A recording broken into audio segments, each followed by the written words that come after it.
Hello दोस्तों, horror tales stories में आपका फिर से स्वागत है।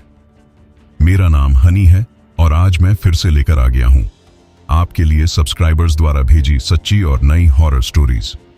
दोस्तों, मैं आपसे एक रिक्वेस्ट करता हूं कि कृपया इन स्टोरीज के बेस्ट एक्सपीरियंस के लिए इन्हें अंधेरी रात में हेडफोन्स के साथ देखें और चलते हैं स्टोरी की ओर। जो एक बार एक पिकनिक पर जाते हैं, पर उस जगह उनका सामना एक मानव भेड़िए वेयरवुल्फ से हो जाता है। 80 के दशक की शुरुआत थी। हम 4 लोगों ने मिलकर स्नेक रिवर के पास में पिकनिक मनाने की योजना बनाई। यह जगह हमारे टाउन से 5 मील की दूरी पर थी। यह जगह ईस्टर्न ओरेगॉन में थी। पहाड़ियों से भरी हुई जगह। सर्दियों की शुरुआत होने के कारण कम मात्रा में बर्फ पड़ रही थी। उस रात को चांद पूरा निकलने वाला था और हम जानते थे कि इससे नदी का दृश्य और भी सुंदर होगा। इस ट्रिप में मैं, मेरा पति और मेरी बहन और उसका बॉयफ्रेंड था। हम लोगों ने कुछ बियर्स और कुछ नशे की चीजें अपने साथ में ली थी ताकि हम पूरी रात सस्ते नशे और मजे कर सकें। तकरीबन रात के 11 बज रहे थे जब हम निकले। जिस जगह हम जा रहे थे वह एक मनोरंजन की जगह थी, जहां पर लोग मजे कर सकते थे, कैंप लगा सकते थे और वहां पर नाव चला सकते थे। उस जगह जाने के लिए हमें मुख्य सड़क को छोड़ना था। सब कुछ सही चल रहा था। चांद की रोशनी इतनी थी जिससे कि सड़क और आसपास की चीजें साफ दिखाई दे रही थीं। हमने एक जगह पर एक कार को पार्क किया। मेरे पति ने सिगरेट जलाई और मेरी ओर बढ़ा दी। हम दोनों आगे वाली सीट पर बैठे थे। मेरी बहन और उसका बॉयफ्रेंड पीछे वाली सीट पर बैठे हुए थे। जैसे ही मैं सिगरेट पीने वाली थी कि तभी मैंने अपनी कार के सामने लगभग 20 मीटर की दूरी पर किसी चीज को हिलते हुए देखा। पहली बार देखने पर तो वो मुझे एक हिरण के जैसा लगा। मैं सीट में आराम से पसर कर बैठ गई, पर तभी मैंने उस चीज को अपनी कार के दाईं ओर आते हुए देखा। मेरी बहन भी यह जान चुकी थी कि कार के दाईं ओर कोई चीज तो है। वह बस पूछने ही वाली थी कि क्या हो रहा है। तभी उसने उस चीज को गाड़ी के पीछे की ओर जाते हुए देखा। मुझे याद है कि मैंने मुश्किल से ही एक बार सिगरेट पी थी। मेरी बहन, जो सिर्फ 13 साल की है, वो ना तो स्मोक करती है और ना ही कोई ड्रिंक करती है, और हमें इतना समय भी नहीं हुआ था कि हम यह काम कर सकते थे। हम सब चुपचाप बैठे हुए थे। हम दोनों ने कहा, क्या है वो? उन लोगों ने कहा, क्या? हम लोगों ने कहा कि बाहर कोई तो है। वो दोनों हंसने लगे, पर इसके बाद उन्होंने भी उस चीज को कार के बाईं ओर हिलते हुए देखा। उस समय मेरे रोंगटे खड़े हो गए और मुझे किसी अनहोनी के होने की आशंका हुई। वह फिर से हमारी कार के पास से गुजरा, पर पहले से काफी ज्यादा पास से। इस समय तक मैं चाहती थी कि हम वहां से जल्द निकल चलें। हम सब पूरी तरह से डर चुके थे और हम जानना चाहते थे कि वह चीज क्या है। यह जो भी था एक बार फिर से हमारी कार के चक्कर लगाने लगा। जैसे ही ये हमारे कार के सामने आया, मेरे पति ने कार की हेडलाइट ऑन कर दी, पर जैसे ही लाइट उस जगह पर पड़ी कि वहां पर कोई नहीं था। कुछ सेकंड पहले तक वह वहीं पर था। जब मेरे पति ने एक बार फिर से कार के हेडलाइट ऑन की तो वह फिर से कार के दाईं ओर आ गया, पहले से भी बहुत ज्यादा पास में। हम नहीं जानते थे कि वह क्या था। इस समय तक मेरी बहन काफी डर चुकी थी और साथ में मैं भी। हम सभी मेरे पति पर चिल्लाए कि हम सबको यहां से निकालो।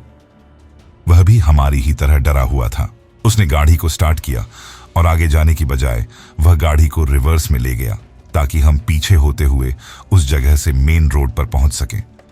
हम किसी तरह से चलते फिसलते हुए ऊपर चढ़ते हुए मेन रोड पर आ पहुंचे। हमने सोचा कि अब सब कुछ ठीक है, पर तभी मैंने अपनी जिंदगी की सबसे डरावनी चीज का अनुभव किया, जिसे शायद ही मैंने पहले कभी महसूस किया हो। जैसे ही हम ऊपर चढ़े, हमने देखा कि कार की हेडलाइट की रोशनी जहां पर जाकर खत्म हो रही थी, उस जगह पर एक जानवर खड़ा था। वह उस जगह पर एक ऐसे आदमी की तरह खड़ा था जो पूरी तरह से बड़े बड़े बालों से ढका हुआ हो तथा बहुत ही पतला हो। जब उस पर लाइट पड़ी तो वह मूढ़ा। अब हम उसको पूरी तरह से देख पा रहे थे। वह मेरी ही आंखों में देख रहा था और कसम से उस समय मेरी दिल की धड़कन बस रुकने ही वाली थी। उसकी आंखों की जगह गहरे काले गड्ढे थे और उसकी आंखों में दहशत और पागलपन के सिवा और कुछ दिखाई नहीं दे रहा था। ऐसा बस कुछ सेकंड के लिए ही हुआ था कि तभी मेरे पति ने कार की स्पीड बढ़ाई। वह उसको कार से टक्कर मारना चाहता था, पर वो जानवर वहां से बड़ी ही तेजी से गायब हो गया, मानो जैसे वह पहले कभी वहां था ही नहीं।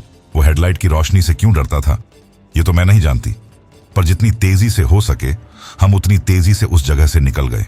बाहर बहुत ठंड थी और ठंड के इस समय में बाहर ना तो कोई आदमी होता है और ना ही कोई दुकान खुली होती है, और दूसरी बात वह इलाका बिल्कुल सुनसान था और रात के इस समय में वहां मुश्किल से ही कोई गाड़ी दिखाई देती थी। हम नहीं जानते कि वो क्या था और वह कहां से आया था, पर मेरे दिमाग में केवल एक ही शब्द याद आता है, मानव भेड़िया, वेयरवुल्फ। उस जगह पर बहुत सी ऐसी ही मानव भेड़िए को देखे जाने वाली घटनाएं हुई हैं और सच बताऊं तो अब मैं उस जगह पर कभी नहीं जाना चाहती हूं। दूसरी कहानी, यह कहानी हमारे गांव में लगे मेले के भूत की है। ये बात उस समय की है जब हमारे गांव में एक मेला लगा था। वहां पर एक भूत बंगले में मेरा एक असली भूत से सामना हो जाता है। ये बात उस समय की है जब हमारे गांव में एक मेला लगा था। मेरा गांव पहाड़ों के बीच में बसा हुआ था, तो बहुत ही कम ऐसे मौके होते थे कि हमारे गांव में इस तरह के कोई उत्सव हो। मेरा नाम सोमनाथ है, मेरी उम्र 32 साल है और जिस समय की यह कहानी है उस समय में मैं केवल 12 साल का था। मैं एक ऐसे गांव में रहता था जहां पर खूब सारे पहाड़ थे। हमारा गांव बहुत ही सुंदर था। उस गांव में एक बार एक मेला लगा था और मेले में आसपास के सभी गांव के लोग जा रहे थे और कुछ लोग उस मेले में लगी दुकानों की तारीफ कर रहे थे। हमारे गांव के भी कई लोग उस मेले में हो आए थे और उनमें से एक मेरे पास ही के एक काका थे। वो मेरे पापा से बात कर रहे थे और कह रहे थे कि वो मेला बहुत ही शानदार है और वहां पर कई सारी मिठाइयों की दुकानें भी लगी हैं। बहुत सारे झूले भी हैं उस मेले में। वहां एक भूत बंगला भी है, तुम भी एक बार हो आओ। मेरे पापा तो नहीं जा रहे थे, पर मैंने जिद की तो उन्होंने मुझसे कहा कि ठीक है, हम चलते हैं। मैं उनकी ये बात सुनकर काफी खुश था। अगले दिन शाम होने से थोड़े समय पहले मैं अपने पापा के साथ उस मेले के लिए रवाना हो गया। जब मैं उस मेले में पहुंचा तो मैंने देखा कि वहां बहुत सारे लोग थे। कुछ को तो मैं जानता भी था, बहुत सारे तो मेरे दोस्त थे और बहुत से तो मेरे ही गांव के थे। मेरे सारे दोस्त भी अपने परिवार के साथ उस मेले में आए हुए थे। मेरे पापा के साथ मैंने खूब मस्ती की थी। उस जगह मैंने बहुत सी मिठाइयां खाई और बहुत से झूलों पर मैं बैठा था। उस मेले में घूमते घूमते शाम हो गई थी, पर अभी भी हल्की हल्की रोशनी थी। मैंने थोड़ी सी दूरी पर बने उस भूत बंगले को देखा जिसके बारे में पिछले दिन काका बता रहे थे। मैं अपने पापा से जिद करने लगा कि पापा, मुझे भी इस भूत बंगले के अंदर जाना है। वैसे तो मेरे पापा ने मना कर दिया, पर उस भूत बंगले को चलाने वाले ने कहा कि साहब, यह इतना डरावना नहीं है कि इसमें छोटे बच्चे नहीं जा सकते। यह छोटे बच्चों के लिए बनाया गया है। आप चाहे तो अपने बेटे के साथ इसके अंदर जा सकते हैं। मेरे पापा ने भी सोचा कि चलो ठीक है, और उन्होंने 2 टिकट खरीदे और वो उस भूत बंगले के अंदर मेरे साथ चले गए। वह भूत बंगला इतना डरावना नहीं था जितना कि होना चाहिए था। वह भूत बंगला मेरे पापा के लिए इतना डरावना नहीं था, पर मेरे जैसे एक बच्चे के लिए वो काफी डरावना था। मैं जब अंदर गया था तो मैंने देखा कि वहां बहुत सारे ऐसे सामान रखे थे जिन्हें देखकर बच्चे काफी डरते हैं, जैसे कि कंकाल, खून से भरा हुआ फव्वारा, मकड़ी के जाले, डरावने जानवर आदि।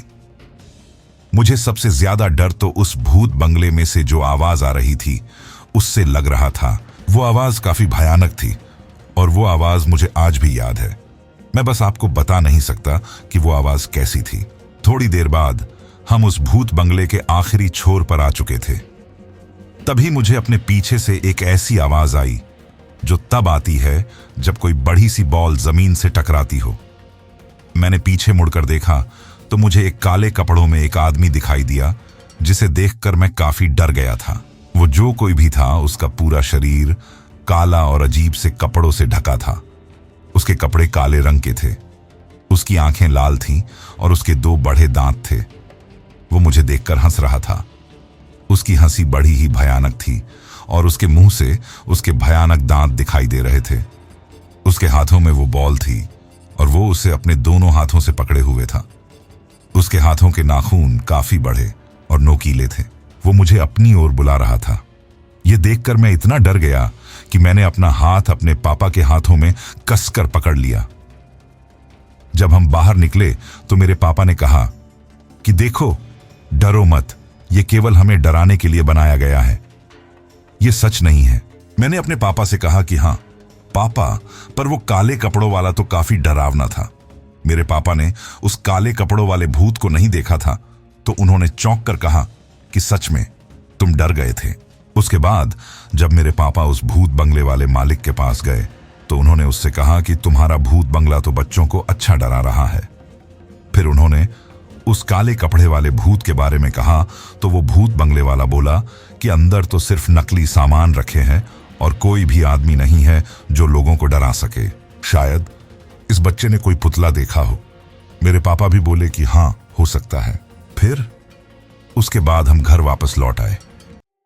मैं जब रास्ते में आ रहा था तब मैं केवल यही सोच रहा था कि अगर उस भूत बंगले में लोगों को डराने के लिए कोई आदमी नहीं था तो वो कौन था जिसे मैंने देखा था।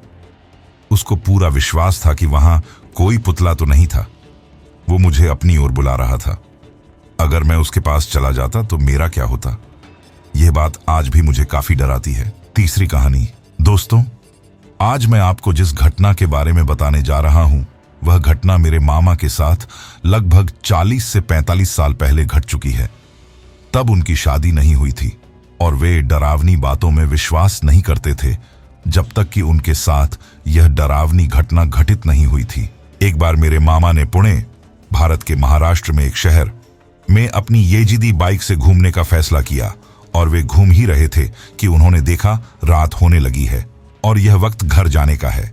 फिर उन्होंने घर वापस जाने के लिए बाइक मोड़ ली और घर की तरफ तेजी से जाने लगे। जब वे घर की तरफ जा रहे थे तब वे एक शमशान घाट के पास से गुजरे। तभी अचानक उन्हें महसूस हुआ कि उनकी पीछे की सीट पर कोई तो बैठा है और उन्हें उसने पीछे से कसकर पकड़ लिया है। वे बहुत बुरी तरह से डर गए थे और चिल्लाने की कोशिश करने लगे, लेकिन चिल्ला नहीं पा रहे थे और उन्हें किसी की शैतानी हंसी सुनाई दे रही थी। फिर भी उन्होंने आराम से बाइक चलाई और जल्दी ही वो गांव में अपने घर की तरफ पहुंच गए। तभी रास्ते में उनके एक दोस्त ने उनसे पूछा कि अरे, तुम्हारी पिछली सीट पर यह खूबसूरत लड़की कौन बैठी है? वह बहुत ही खूबसूरत है। अब मेरे मामा बहुत ही डर गए थे। उन्हें लगा कि यह उनका आखिरी दिन है। तभी अचानक से उन्हें एक विचार आया और वे अपनी बाइक एक मंदिर की तरफ ले गए जो कि थोड़ी दूरी पे था। जैसे ही वे मंदिर के पास गए तब उन्हें एहसास हुआ कि जो कोई भी उनकी पीछे की सीट पर बैठा था अब वह वहां पर नहीं है। तभी उन्होंने किसी की चिल्लाने की आवाज भी सुनी। फिर थोड़ी देर बाद वे अपने घर की तरफ वापस चले गए। कई सालों बाद उन्होंने इस घटना के बारे में हम सभी को बताया कि इस घटना से वे कितना डर गए थे। बाद में मेरे मामा को एक चौंकाने वाली सच्चाई का पता चला कि जिस बाइक, येजिदी बाइक से मेरे मामा पुणे गए थे, उस बाइक का पहले एक्सीडेंट हो गया था और उसके मालिक की उस घटना में दर्दनाक मौत हुई थी, जिसके बाद से वह बाइक भूतिया हो गई थी। उन्होंने बताया कि उनके दोस्त ने भी उनको इस बाइक का इस्तेमाल करने से मना किया था, लेकिन उन्होंने इस बात को नजरअंदाज कर दिया और वे उन पर हंसने भी लगे थे। लेकिन अगर वह बाइक भूतिया थी तो वह खूबसूरत लड़की कौन थी जिसके बारे में उनके दोस्त ने उन्हें बताया था कि उनके पीछे कोई खूबसूरत लड़की बैठी है? तो दोस्तों, आपको मेरी ये वीडियो कैसी लगी आप हमें कमेंट करके जरूर बताएं। और अगर आपको भी अपना कोई एक्सपीरियंस हमारे साथ शेयर करना हो तो डिस्क्रिप्शन में दिए गए हमारे व्हाट्सएप नंबर या हमारे Instagram account horror tales stories पर भेज सकते हैं। और हाँ दोस्तों, हमारी वीडियो को लाइक शेयर करें जिससे हमें मोटिवेशन मिलती है। और ऐसी और कहानियों के लिए हमारा चैनल हॉरर टेल्स स्टोरीज को सब्सक्राइब करें। धन्यवाद।